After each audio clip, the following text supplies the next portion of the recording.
Welcome to this lecture. This lecture is a quick walkthrough into the basic interface of the Photoshop. If you are an absolute beginner, this is going to be very helpful for you and this is a must for you. But if you already know the Photoshop, then you can skip this lecture. So let's get started.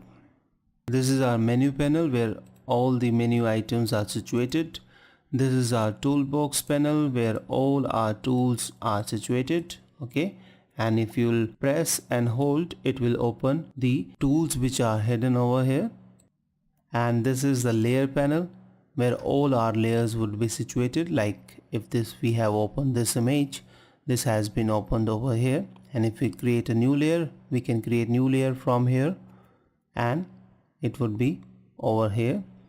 This is our adjustment panels where all our adjustment layers are available. We can also go to the adjustment by clicking this little icon and we'll have access to all the adjustment layers.